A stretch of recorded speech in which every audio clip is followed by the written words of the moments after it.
Ginawa. Ano mo? Sinubukan ka ng mahal mo. Isa lang. Miha. Di kaya? Ay, din ito.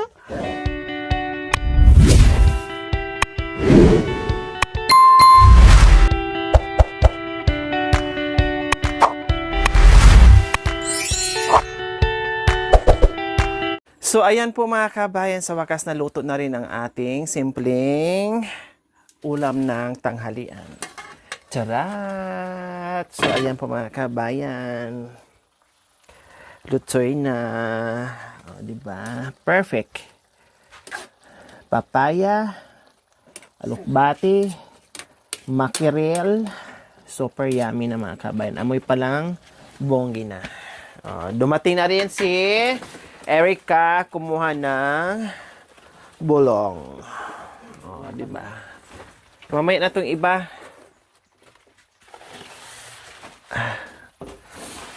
Ayan. Saan ka kumuha nito, Day? Saan ka kumuha ng bulong?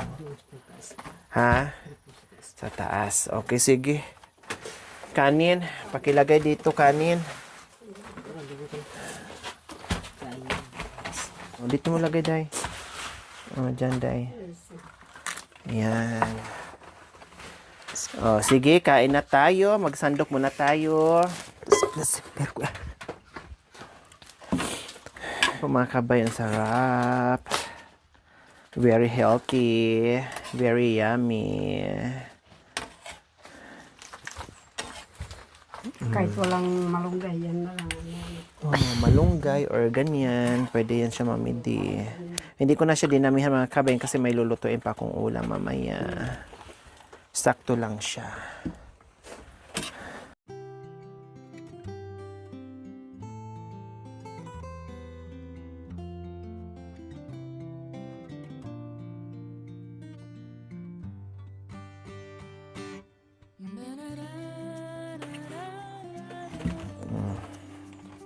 Kulang pa ng isa. Erica, isang ano? Siliyaw.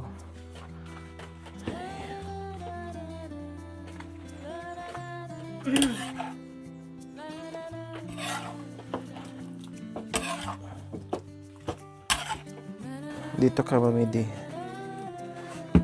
Diyan ka, Mamidi. Dito si ano.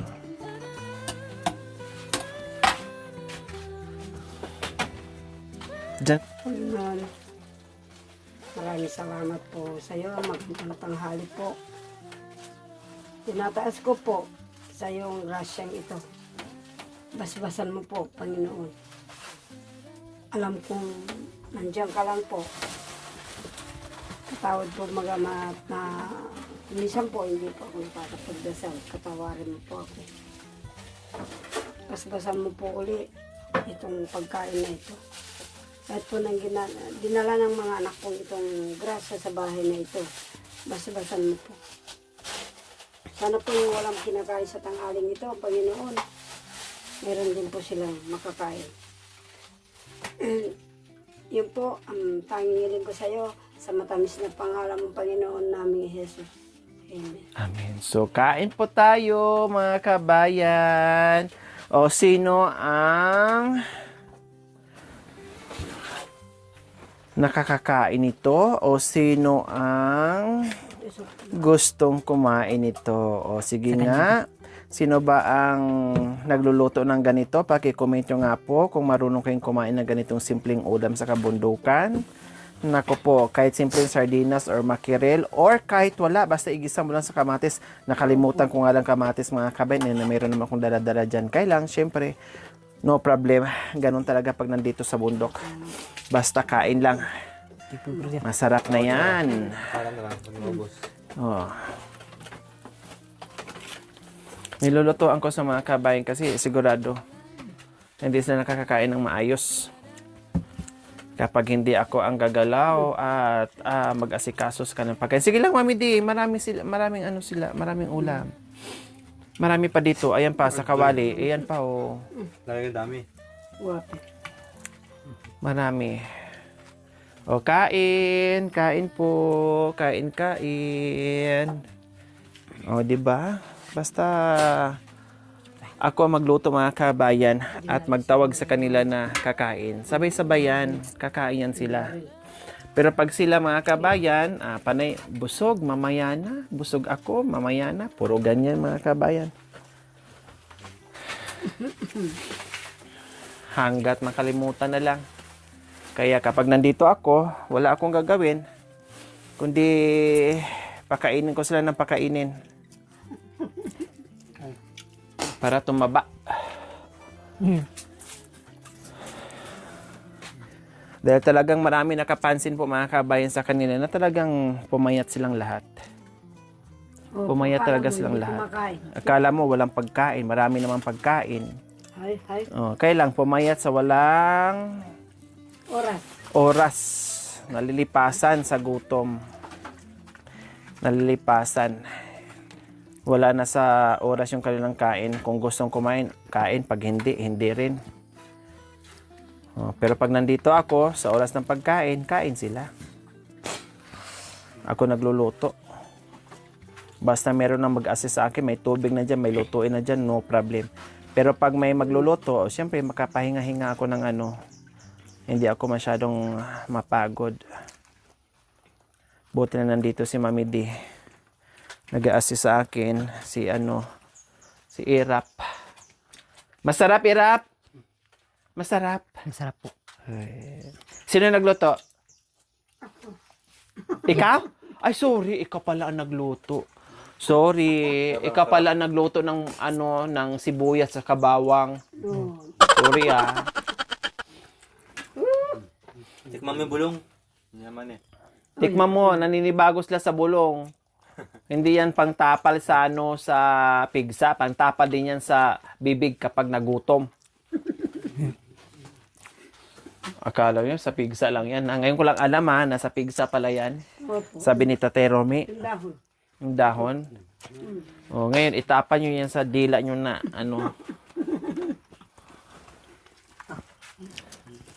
Gamot din sa, bibig. Bibig. tinan mo, Kuya Bentot, kumain naman. Ano yan? Ano yung dahon? Ano yan? Tarok. Tarok? Tarok. Ay, jati.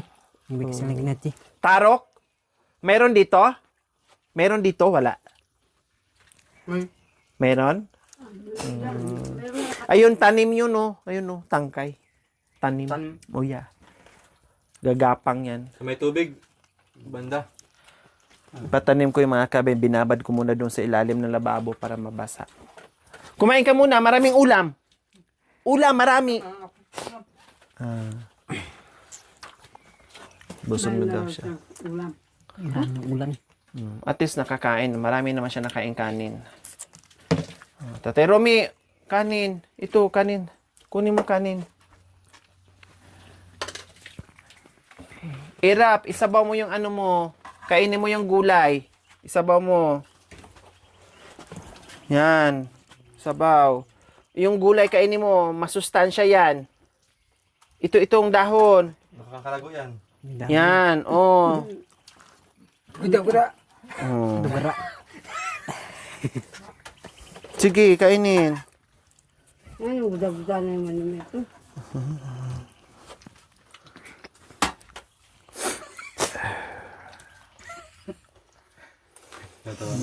Ito, ubusin mo na rin yan, Tatay Romy. Ayan.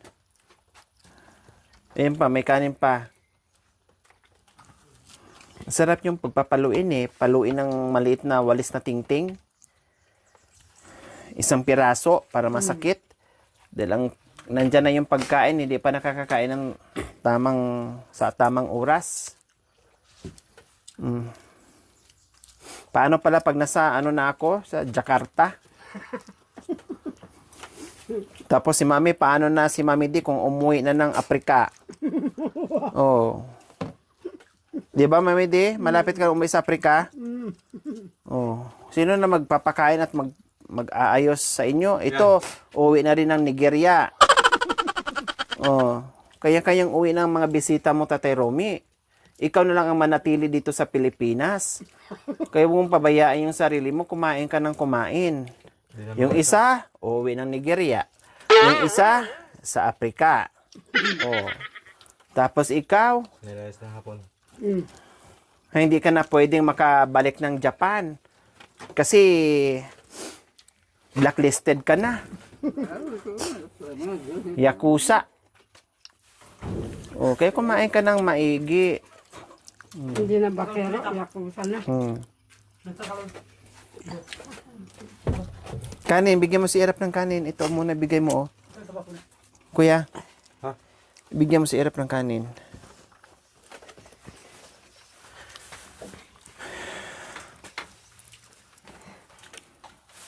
Yan, ito, ang ahawan ni Makoy. Ganyan pag sandok ng kanin, hindi yung marami. Tapos hindi naman nauubos. Hindi baling magdagdag. No problem. Basta wag lang masaya yung kanin. Hindi yung magsandok ng marami dyan sa bulong. Tapos naiiwan. Puti ay bisang mabukratin. May bre? Ano mo? Ilagay mo dyan sa baw. Yan. Sige, buhos mo. Ubusin mo yan. Yan. Ubusin mo yung gulay. Ganan. Lahat. Braya pa. Hindi yan sobra, sito. Sito. Sito yan. Gin, sito gin. Yan.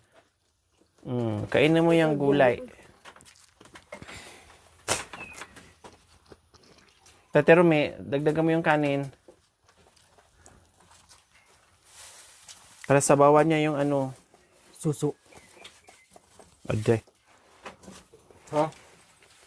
Hindi, kay Mami D, marami ka pang kanin dito ulam. Ay, alina ako. Mais na. Ay, hindi ko na ininom dito. Yung may gusto. Sa'yo na yung mami di. Maraming yun. Ha? Maraming... Hoy, ano? Ito, yung kanin ni Mami D, o bigyan mo ni Tate Romy, sayang. Kung kakain lang ako, kinain ko na. Yung kanin, lagyan mo doon kay Mami D. Ay, kay Tate Romy. Dararumi. Alden. Labihan ang ahawan mo. Tabi kayo doon. Tabi. Bilis na. Yan, yan. Sige, tabi. Doon, tabi. Yan. Usog, ah. Yan. O, yan. O, sige. Yan. O, sige, ganyan. Day! Baka iba yung kainin mo. Doon ka na para makaganahan ka kumain. Ito, ibigay mo ni Tatay Romy. Kainin mo, hindi na kanin, pwede pa.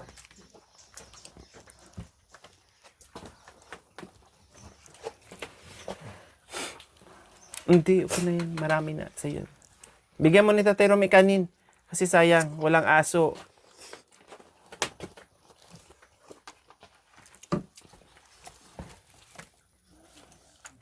Yan. Sayang. Mamaya tayo. Ngayon tayo naggulay. Dapat mag-ano sana ako ng ibang ulam. Kaya lang, syempre, mamayang gabi, hindi na tayo pwede maggulay. Kasi ayaw niya naman kumain ng gulay sa gabi. Kaya, mamaya natin ibang ulam sa hapunan. Yan lang muna. Hoy! Ano ba yan? Bakit nakatunganga ka kay Makoy? Titigan mo habang nagsusubo ka. Yan. Masarap kurutin ang singit mo, day. Oh, dapat habang nagsusubo ka, gamakan yan. Oh. Hindi lang kumarin. Oh, ganyan ang mata. Oh, ganyan. Sige, doon. Ang mata. Hindi lang kumarin.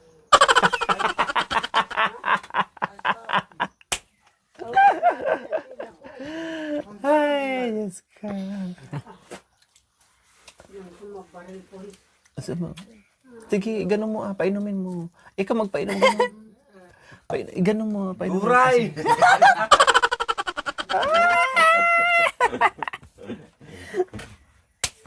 Mahal ka. Inom ka. Inom ka na. May ibo ako mahal. Bawal sa akin. Bawal sa akin. Mahal daw.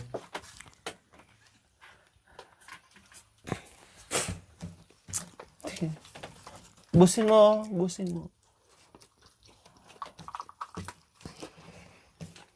Pinapak ko na yan. Minsan kasi mga kabayan, tayo ba na hindi ibig ko sabihin hindi taga rito, na nandyan na yung lahat ng gulay, root crops, Para bang takam na takam tayo, gusto-gusto nating kainin. Sila naman, syempre, ay nandito na yan araw-araw. Nasa palibot lang ng bahay nila. Syempre, magsasawa din sila. Naghahanap din sila ng ibang ulam. Kung papaya lang yan, na walang halong makiril or ano, nako, halos hindi rin na makain yan. Kailang, sumarap lang siya dahil sa dahon na nilagay natin at kompleto yung ricados, no, natimplahan natin ng maayos, plus yung ano, yung makiril. Kaya, masarap. Sige na. Inom ka na. Yung mata. Oh, dry. Masarap? Masarap yung doray?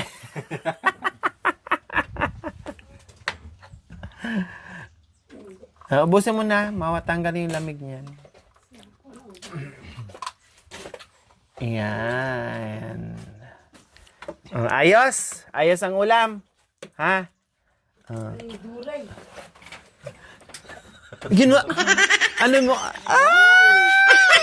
Sinubukan ka ng mahal mo. Isa lang. Miha. Di kaya? Ang landi nito. Isa lang. Di kita palabasin. Isa. Miha. Sige na. Oh, Miha. Miha. Madali, Miha. Miha.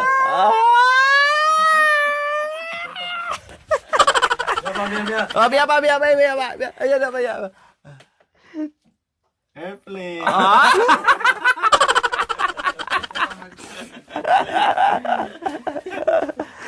Ay, ang lantod-lantod nito talagang babaeng ito.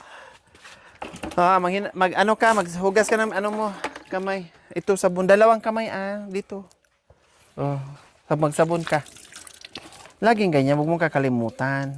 Nagsasabon lagi, maghugas. Huwag yung punas-punas lang sa damit mo. Sige, ganun. Para malinis lagi. 'Di ba sabi ko sa'yo, yung kuko mo, laging malinis ganyan. O, tinan mo, malinis na yung kuko mo. Noong unang pagkikita natin, ang dumi-dumi ng kuko mo. Tapos lagi na kanil cutter, huwag kang magpahaba ng kuko. Ako nga, pudpud nga kuko ko eh. Sige. O, inom ka na ng tubig.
Lubos ko to.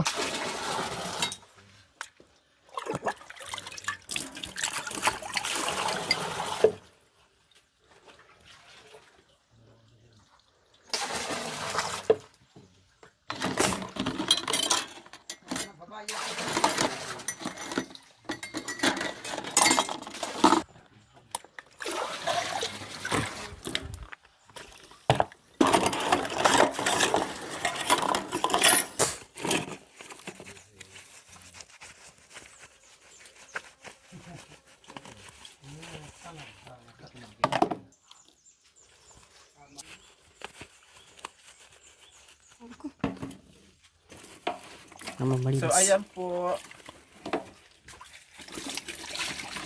So ayan po mga kabayan, katatapos na po namin mag-lunch, nagtulungan ang manugang po mga kabayan para maghugas ng pinggan. So ayan, siyempre lahat tayo nabusog, lahat napagod, kundi lahat tayo tuki-tuki na sama-sama tulungan para sa tagumpay na malusog tayong lahat. Oh, ganyan Erika ha, kahit sa inyo gagawin mo rin yan ha. Oh, Makantini. oh, kasi ako dai. Diyos ko, nung hindi ako nag-vlog dahil taong bahay, puro lang linis. Linis doon, linis dito, hindi mapakali. Kaya ikaw marunong ka rin sa gawaing bahay sa lahat. Oh yeah, sige hugasan mo na. Binamad lang yan. Oh, sige, sabunan ng maayos. Si Tate Romy magaling din niya maghugas. Ikaw tinuturuan lang kita para ma-practice. Ha? Kailangan lahat matuto.